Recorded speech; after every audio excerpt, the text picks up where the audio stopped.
coming to Decorah, Vesterheim Museum offers classes in Rosemaling, so I was able to take classes there, which kind of got me hooked, and I've continued to do it to this day.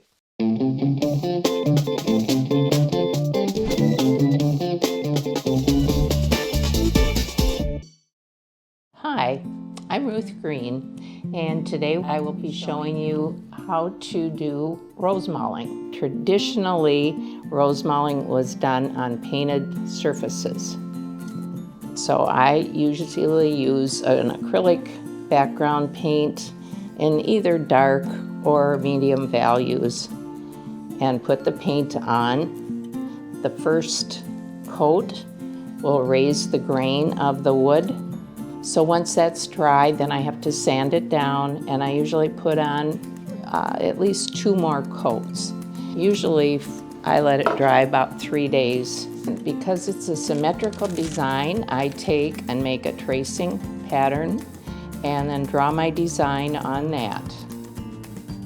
When that's finished, I tape it to the wood and transfer it with something called transfer paper. I work with 3 different values of each color. I have a dark, a medium, and a light value of each color. For this particular piece, I have 5 different colors that I'll work with. For this style, you work with the things that are underneath first. So I will do the leaves on this flower, and then I will work up the petals that lay on top of that.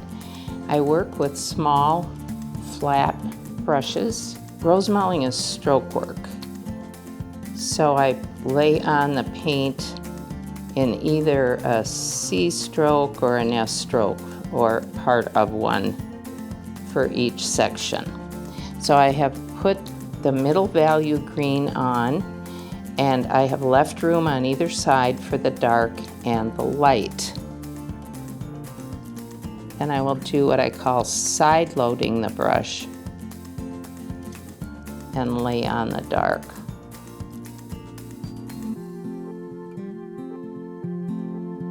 I like to keep some folded up tissues next to my palette so that I can wipe some of the paint off the brush. You use surprisingly a small amount of paint when doing this.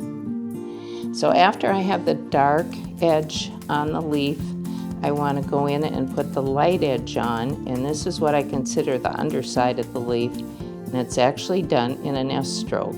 I start out on the chisel edge, push down as I go through, and then come up on the chisel edge as I finish that stroke.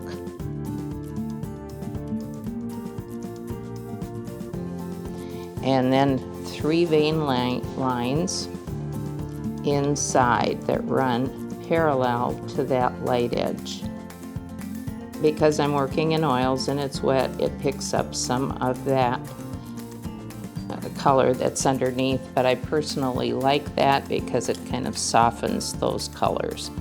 Then to finish the leaf, we do what is called a teardrop.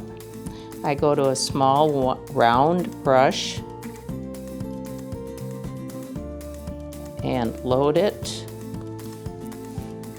and come down about 1/3 of the way down the back of that leaf, and I want to make it look like it's just growing out of that line. The next thing that would be done is to start the flower petals. After that's done, then I can go to my lightest value and lay on the outside shape of that petal. And then I like to decorate it a bit. So I will, again, I side load with the white, the lightest white, and come in and lay on a second stroke. And this time I'm not putting as much pressure on the brush because I don't want to be wiping up the paint that's underneath. The next step then is we want to finish off this petal, and it has a little blue area. So I will do the same with this. I will dirty my brush in the middle value, wipe it out, It just makes the brush move a little smoother if it has paint in it. After that's done, then we can do the red petals. I want to make it look again like it's growing out of that petal. So I will just tip the brush in my darkest value so that when I lay down the brush and pull it up, I'm gradually increasing the pressure and push it down and let the paint come out from around the brush. I try to work out colors before I start painting, but sometimes when I do start painting, you discover that you might want to change your color placement. Then we have some smaller flowers on the outside edge.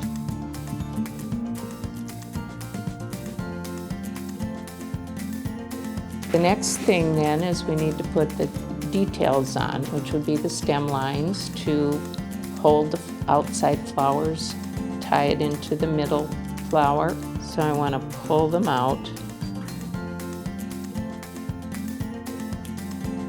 on the outside edge of the flower. Then the very last thing that I do is put dots on the piece.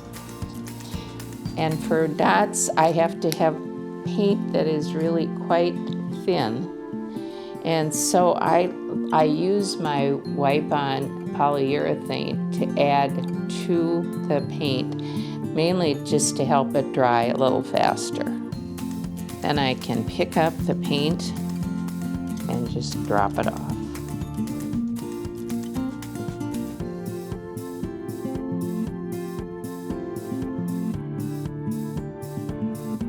Then the last thing I would do for this is I would put a border on the outside edge of the piece.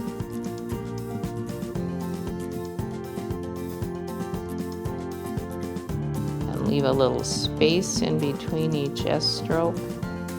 Usually what I do is I get almost all the way around and then I kind of measure with my fingers to see about how many more little S strokes I can fit in there so that they will come together, and then you're done.